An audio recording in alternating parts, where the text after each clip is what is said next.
ठीक है बेटा, तो आज हम लोग डिस्कस कर रहे हैं motion of a vehicle on a circular track.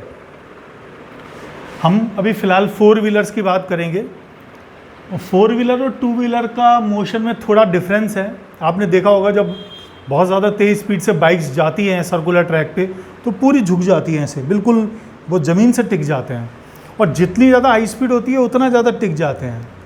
मतलब वो अपने जो व्हीकल की जो डायरेक्शन है व्हीकल को टच करा देते हैं, व्हीकल को मोड़ लेते हैं, वो ज़मीन से टच करा देते हैं। लेकिन फोर व्हीलर में ये सुविधा नहीं है हमारे पास में, तो उनके मोशन में थोड़ा डिफरेंस है। अभी हम बात कर रहे हैं फोर व्हीलर्स की। तो मान लेते हैं एक ये सर्कुलर ट्रैक है, कोई सा भी एक चौराहा जिसके चारों तरफ की एक सड़क है मान लीजिए, और उस सड़क पे एक फोर व्हीलर जा रहा है। ये इस तरह से इसका पाथ है फोर व्हीलर का, और ये सर्कुलर पाथ का सेंटर है, और सेंटर से इसका जो व्हीकल है, व्हीकल के सेंटर तक इसकी जो डिस्टेंस है ये हमने आर ले ली। हालांकि ये जो आर है ये radius of the circular track है, लेकिन इसे अमूमन हम रेडियस ऑफ व्हीकल बोल देते हैं। हालांकि व्हीकल की कोई रेडियस नहीं है, ये जो है रेडियस ये सर्कुलर ट्रैक की रेडियस है, लेकिन कई बार इसे हम व्हीकल की रेडियस भी बोल देते हैं। पर आपको नहीं बोलना, आपको ये सर्कुलर ट्रैक की रेडियस याद रखना है। मान लीजिए आप व्हीकल में बैठे हैं और काफ़ी तेज़ स्पीड से आपका व्हीकल जा रहा है सर्कुलर ट्रैक पे, तो आपको महसूस होगा कि कोई ऐसा है कि जैसे आपको बाहर की तरफ खींच रहा है, आप विंडो की तरफ झुक जाते हैं। कई बार तो ऐसा भी होता है कि आपको सामने वाला हैंडल पकड़ना पड़ता है, बहुत तेज़ स्पीड से कोई बस या कार मूव करती है सर्कुलर ट्रैक पर, तो बाहर की तरफ फोर्स लगता है। इसे हम सेंट्रीफ्यूगल फोर्स कहते हैं। सेंट्रीफ्यूगल फोर्स वही फील कर सकता है जो उस एक्सेलेटेड सिस्टम का पार्ट है। देखिए, हमें मालूम है कि बार बार वेलोसिटी की डायरेक्शन चेंज हो रही है। ये कार है, ये इसका ट्रैक है। मान लीजिए इस पॉइंट पर मुझे वेलोसिटी की डायरेक्शन फाइंड करनी होगी, कार की इस पॉइंट पर वेलोसिटी की क्या डायरेक्शन होगी, तो मैंने यहाँ पे टेंजेंट डाल दिया। थोड़ी देर बाद कार यहाँ आ गई, मुझे यहाँ पर फाइंड करनी है कि वेलोसिटी की क्या डायरेक्शन होगी, तो ये कार की वेलोसिटी की डायरेक्शन आ गई। तो हम देख सकते हैं कि बार बार कार की वेलोसिटी की डायरेक्शन चेंज हो रही है, और वेलोसिटी के चेंज को हम कहते हैं एक्सेलरेशन। इसका मतलब इस कार पे लगातार एक्सेलेरेशन लग रहा है। अब वो एक्सेलरेशन अगर हम कैलकुलेट करें तो उसकी डायरेक्शन टूवर्ड सेंटर आती है। लेकिन कैलकुलेट कब करेंगे, जब हम इस सिस्टम का पार्ट नहीं है, हम सर्कुलर ट्रैक के सेंटर पे खड़े हैं मान लो यहाँ पर, और यहाँ पर हमसे कोई पूछे कि इस पर किधर एक्सेलरेशन लगेगा, तो हम कहेंगे टूवर्ड सेंटर। लेकिन अगर हम कार के अंदर हैं, इस एक्सेलेटेड सिस्टम का पार्ट है, तो हमें ऐसा महसूस हुआ कि कोई हमें बाहर की तरफ खींच रहा है, और इसे हम सेंट्रीफ्यूगल फोर्स कहते हैं। तो सेंट्रीफ्यूगल फोर्स कौन फील करता है, जो एक्सेलेटेड सिस्टम का पार्ट होता है। और सेंट्रीपिटल फोर्स किसके रिस्पेक्ट में होता है, जो इस सिस्टम का पार्ट नहीं होता है। तो ये जो सेंट्रीपिटल है वो कैलकुलेटेड है, उसे हम कैलकुलेट कर सकते हैं, और सेंट्रीफ्यूगल को फील कर सकते हैं।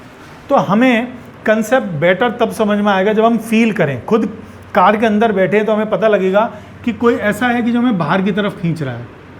अब क्वेश्चन आता है कि अगर बाहर की तरफ कोई आपको खींच रहा है और फोर्स की वैल्यू है mv²/r, जो सेंट्रीफ्यूगल फोर्स है, तो आप बाहर जा क्यों नहीं रहे? आप बाहर की तरफ अगर फोर्स लग रहा है तो जा क्यों नहीं रहे? चेक करते हैं।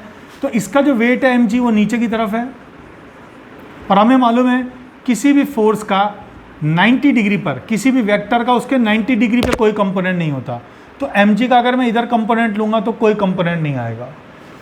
ये mg कहाँ है, किस पर है? ये mg है रोड पर, जो व्हीकल रोड पर फोर्स लगा रहा है वो mg है, और रोड ने व्हीकल पे जो फोर्स लगाया वो नॉर्मल रिएक्शन फोर्स r है। अगर आप इस r का भी 90 डिग्री पे इफेक्ट लेंगे तो भी कोई कंपोनेंट नहीं आएगा। मतलब mg और r इसको बैलेंस नहीं कर सकते, तो हमें r और mg के अलावा किसी और ऑप्शन पे जाना पड़ेगा, और वो ऑप्शन बचता है आपके पास फ्रिक्शन फोर्स। तो जब बाहर की तरफ फोर्स लग रहा है और r और mg ने आपकी कोई हेल्प नहीं की, तो टायर्स और रोड के बीच में जो फ्रिक्शन फोर्स है वो आपको बाहर फिसलने से बचाता है। अब देखिए, कार इधर तो मूव कर रही है, लेकिन कार का इस डायरेक्शन में कोई मोशन नहीं हो रहा। इस कार डायरेक्शन में कार स्टैटिक है, तो उस पर स्टैटिक फ्रिक्शन फोर्स लगेगा Fs। आप बाहर नहीं फिसले, इसने बचा लिया फ्रिक्शन फोर्स ने, आपको अच्छा लगा, आपने कार की स्पीड और ज़्यादा कर दी। कार की स्पीड और ज़्यादा हो गई, बाहर की तरफ फोर्स और ज़्यादा लगा, फ्रिक्शन फोर्स और इंक्रीज हो गया, क्योंकि हमें मालूम है फ्रिक्शन फोर्स एक एडजस्टेबल फोर्स है, वो अपने आप को एडजस्ट करेगा। तो उसने अपने आप को एडजस्ट किया और ये और इंक्रीज हो गया। आपने अपनी स्पीड और बढ़ा ली, बाहर की तरफ फोर्स और लग रहा है, स्टैटिक फ्रिक्शन और हो गया। ऐसा करते करते स्टैटिक फ्रिक्शन की मैक्सिमम वैल्यू हो गई एफएस मैक्सिमम। हमें पता है इसकी कोई लिमिट नहीं, आप स्पीड कितनी बढ़ाते जाइए फोर्स बढ़ता जाएगा, लेकिन जो फ्रिक्शन फोर्स लगता है टायर्स और रोड के बीच में, वो उन दोनों के मॉलिक्यूलर बॉन्ड्स की वजह से लग रहा है। अब उनके जो बॉन्ड्स हैं आपस में वो को बहुत ज़्यादा नज़दीक आ गए हैं दोनों के, मतलब कार के जो टायर्स हैं और रोड बिल्कुल चिपक के चल रहे हैं, तो इनके बीच में बहुत ज़्यादा प्रेशर है, उसकी वजह से एक अच्छा खासा बॉन्ड क्रिएट हो जाता है, फ्रिक्शन फोर्स बन जाता है। और वो फ्रिक्शन फोर्स जो इंटर मॉलिक्यूलर बॉन्ड है वही आपको बाहर फिसलने से बचाता है। लेकिन जब ये मैक्सिमम हो जाता है, जिसे लिमिटिंग फ्रिक्शन कहते हैं, उस वक्त आपके कार की जो भी स्पीड है उसे ही आप अपनी मैक्सिमम स्पीड कह सकते हैं। यही आपको परमिसिबल है, यही आपको परमिशन दी गई है कि ये जो आपकी स्पीड है वो मैक्सिमम है। कब मैक्सिमम है? जब बाहर लगने वाला फोर्स और लिमिटिंग फ्रिक्शन दोनों इक्वल हो जाएंगे, तब आपके जो कार की स्पीड है वो मैक्सिमम होगी। हमें यही मैक्सिमम स्पीड कैलकुलेट करनी है कि अगर कोई सर्कुलर ट्रैक पर कोई भी 4 व्हीलर मूव कर रहा है तो उसकी मैक्सिमम परमिसिबल स्पीड कितनी हो सकती है। अब देखिए, अगर ये वैल्यू एफएस मैक्सिमम से कम है, अगर मान लीजिए स्पीड हमारी मैक्सिमम हमने नहीं की है, हमारी स्पीड थोड़ी कम है, एफएस मैक्सिमम से कम है, तो हम आराम से सर्कुलर पाथ पे जाएंगे। हमें कोई भी बाहर की तरफ, मतलब बाहर की तरफ फोर्स तो लग रहा है, लेकिन उसको फ्रिक्शन फोर्स बैलेंस कर रहा है और आप आराम से सर्कुलर ट्रैक पर सेफली जा सकते हैं। तो ये सेफ जर्नी की कंडीशन है। अब आपने स्पीड बढ़ाई तो ये बढ़ गया, बढ़ते बढ़ते बढ़ते बढ़ते आपने मैक्सिमम किया, तो जैसे मैक्सिमम लग रहा है तो ये लेस देन का साइन हट के इक्वल का साइन आ जाता है। मतलब मैक्सिमम स्पीड के केस में mv²/r और fs मैक्सिमम इक्वल हो जाएंगे। अगर आपको मैक्सिमम स्पीड चाहिए तो वो इस कंडीशन से निकलेगी। नाउ mv²/r, हमें पता है fs maximum, law of limiting friction होता है, fs मैक्सिमम की फिक्स वैल्यू होती है μsr, ये हमें मालूम है। μs का मतलब है कोफिशिएंट ऑफ स्टैटिक फ्रिक्शन।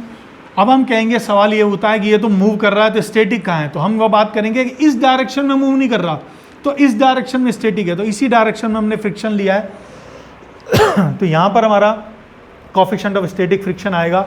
अभी देखिए, सर्कुलर ट्रैक टिल्टेड नहीं है, ऐसे इस तरह का ट्रैक नहीं है, इंक्लाइन ट्रैक नहीं है, सीधा सीधा ट्रैक है, इस तरह का ऐसा ट्रैक है सीधा सीधा।